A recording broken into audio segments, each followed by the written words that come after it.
Welcome to Investec. तो दोस्तों, grow app से हम कैसे किसी स्टॉक का फंडामेंटल एनालिसिस कर सकते हैं। यानी कि फंडामेंटल एनालिसिस में हमको ये देखना होता है कि वो कंपनी कितनी स्ट्रांग है या कितनी वीक है। अगर आप फंडामेंटल एनालिसिस करना सीख जाते हैं तो आपके लिए स्टॉक मार्केट से पैसा बनाना काफ़ी ज़्यादा ईजी हो सकता है। तो सबसे पहले आपको क्या करना होगा, फंडामेंटल एनालिसिस करने के लिए कुछ स्टॉक्स को आपको चूज़ करना होगा। तो एग्जाम्पल के लिए मैं यहाँ पे कोई स्टॉक ले लेता हूँ। जैसे यहाँ पे IRFC ये स्टॉक है जो काफ़ी अच्छी कंपनी है। तो मैं इसको फंडामेंटल एनालिसिस करना चाहता हूँ, तो इसको मैंने ओपन कर लिया ग्रो ऐप में।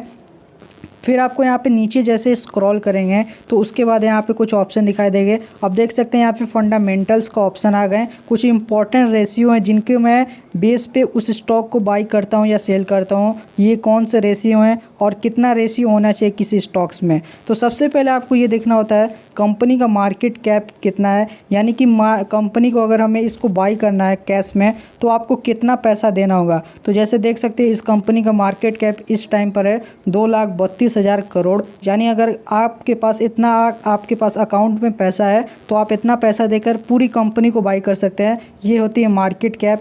देन आपको यहाँ पे पी रेशियो दिखाई दे रहा है। पी रेशियो से हमें ये पता चलता है कि कंपनी ओवर वैल्यूड है यानी कि महंगी मिल रही है या अंडर वैल्यूड है यानी कि सस्ती मिल रही है, जो काफ़ी हेल्प करता है। तो दोस्तों, पी रेशियो बेसिकली 15 से 20 के बीच में होना चाहिए, जो आपको बताता है कि कंपनी अभी सस्ती मिल रही है तो कंपनी की प्राइस और ऊपर जा सकती है। तो यहाँ पे देख सकते हैं पी रेशियो दिखा रहा है 36 का। तो इसका मतलब है ये कंपनी थोड़ी सी महंगी अभी इस टाइम पर है अपने प्राइस से। उसके बाद यहाँ पे पीवी रेशियो दिखाई दे रहा है। ये भी एक रेशियो जो बताता है कि कंपनी ओवर वैल्यूड है या अंडर वैल्यूड। फिर उसके बाद यहाँ पे इंडस्ट्री पी दिखाई देगा। यानी कि इस कंपनी का जो इंडस्ट्री है, यानी कि और भी जो इंडस्ट्री में कंपनियां हैं उनका पी रेशियो क्या चल रहा है, देख सकते हैं 24 का। यानी कि इससे हमें ये पता चल रहा है ये स्टॉक अभी जो है पूरी तरीके से ओवर वैल्यूड है, हमें इसमें कुछ वेट करके ही बाई करना चाहिए। फिर यहाँ पे डेब्ट टू इक्विटी देख सकते हैं कंपनी के ऊपर कितना का लोन है। उसके बाद यहाँ पे ROE देख सकते हैं। ROE यानी कि रिटर्न ऑन इक्विटी, यानी कि कंपनी अपने इन्वेस्टरों के पैसों से कितना पैसा प्रॉफिट कमा रही है। रिटर्न ऑन इक्विटी जितना ज़्यादा होगा ये इन्वेस्टर के लिए काफ़ी ज़्यादा अच्छा होता है। उसके बाद यहाँ पे डिविडेंड यील्ड देख सकते हैं कि ये कंपनी कितना का डिविडेंड देती है। ये जितना ज़्यादा होगा आपको उतना ज़्यादा डिविडेंड मिलेगा। उसके साथ फेस वैल्यू और बुक वैल्यू। और जैसे यहाँ पे नीचे स्क्रॉल करेंगे तो यहाँ पे कुछ फाइनेंशियल नंबर दिखाई दे रहे हैं, रेवेन्यू, प्रॉफिट और नेटवर्थ। सबसे पहले रेवेन्यू देख लेते हैं। कंपनी ने टोटल रेवेन्यू कितनी की देख सकते हैं। यहाँ पे Q1 में टोटल यहाँ पे रेवेन्यू किया यहाँ पे 6,230 करोड़ का। उसके बाद यहाँ पे देख सकते हैं अगले क्वार्टर में इसने रेवेन्यू किया 6,681 करोड़ का।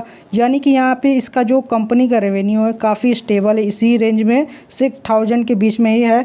और जैसे मैं प्रॉफिट पे क्लिक करता हूँ तो प्रॉफिट भी देख सकते हैं यहाँ पे हर क्वार्टर में काफ़ी इंक्रीज होता जा रहा है, जो एक काफ़ी अच्छा साइन है। इसके बाद नेटवर्थ में भी देख सकते हैं ये लगातार इंक्रीज हो रहा है, ये भी काफ़ी अच्छा एक साइन है।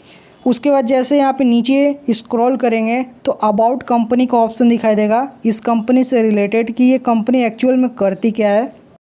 उसके बाद जैसे यहाँ पे नीचे स्क्रॉल करेंगे तो यहाँ पे दिखाई दे रहा शेयर होल्डिंग पैटर्न, यानी कि इस कंपनी में कौन कौन से शेयर होल्डर ने अपना कितना स्टेक यहाँ पे रखा हुआ है। सबसे पहले यहाँ पे प्रमोटर्स का ऑप्शन आ जा रहा है, यानी कि इस कंपनी के जो ऑनर है उनका यहाँ पे कितना % का यहाँ पे ऑनरशिप है। तो देख सकते हैं कंपनी के प्रमोटर्स के पास इस कंपनी का शेयर्स 86.36% है, जो काफ़ी ज़्यादा है।